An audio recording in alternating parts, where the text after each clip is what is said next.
I'm Cape Joel, and this is Comic Smack, your weekly, daily, all the time, anytime comic show where I give you your fix of everything you need to know from the world of comic books and superheroes. And on today's show, we're taking a closer look at Detective Comics issue number 940. Tim Drake is ready to make the ultimate sacrifice. Can his friends get to him in time? And what of Batwoman confronting her father? Let's hop on in together and find out, shall we? Alright, so as the comic opens up, Jacob Kane is getting briefed on what's going on with the drones, how Tim Drake managed to hack all of them and make himself one giant moving target. The interesting thing is that Kane is actually really upset by this turn of events. Yeah, he wanted to kill a bunch of people, but he wanted to kill the right people, and Robin wasn't one of them. Drones are the least of his worries right now, as Batwoman, his angry daughter, has come for one final showdown. She berates her father for his turn to the dark side, but moreover than that, she says how he's been disavowed by the president and Argus is coming to arrest him right now. Wow, dropping a dime on your dad, that is some code business, that is. Batwoman seemed to have stopped her father in the colony just in time too, as they were ready to roll out some experimental alien weaponry to try and get themselves out of this hole too. When we get a chance to check on in with Tim, we can see that he defeated at least the first round of drones, but he's hurt bad and there's a second round on the way. He will almost certainly not survive. With his last few seconds, Tim takes the time to tell his friends and family how much he loves them, how much they mean to him, especially Stephanie, whom he had wanted to build a life with. With that, the drones open fire and Robin is sadly torn to shreds. As you might have guessed, Batman is completely and utterly devastated. We get a truly heart-rending panel wherein Batman holds up a bloody bow staff belonging to Tim. Moreover than that, he tells Batwoman, "Bring me Jacob Kane, he won't answer to Argus, he'll answer to me." And I mean, geez, really, Batman, this is how many sidekicks you've lost now in the line of duty? It's beginning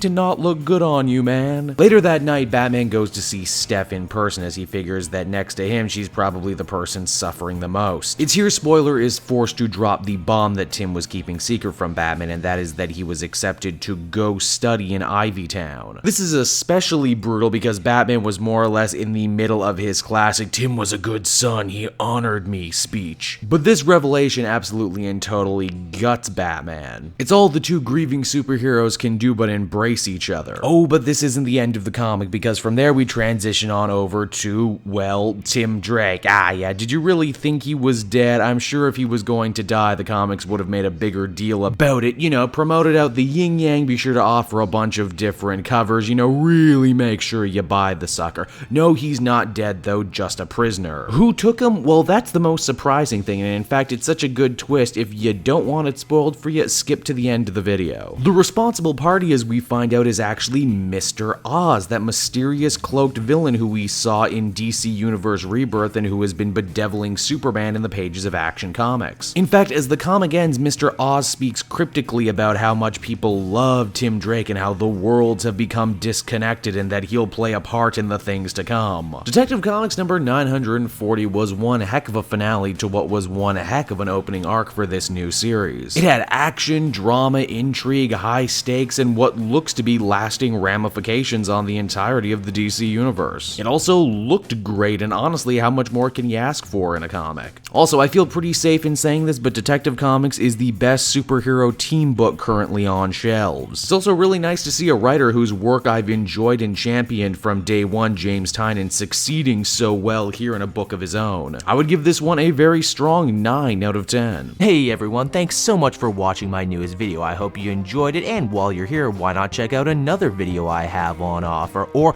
maybe if you're feeling in a supportive mood, you want to like or subscribe. And if you want to support the creation of more videos just like this one, then please by all means check out the Cape Joel Patreon. A little bit goes a very long way, and I will see you all next time.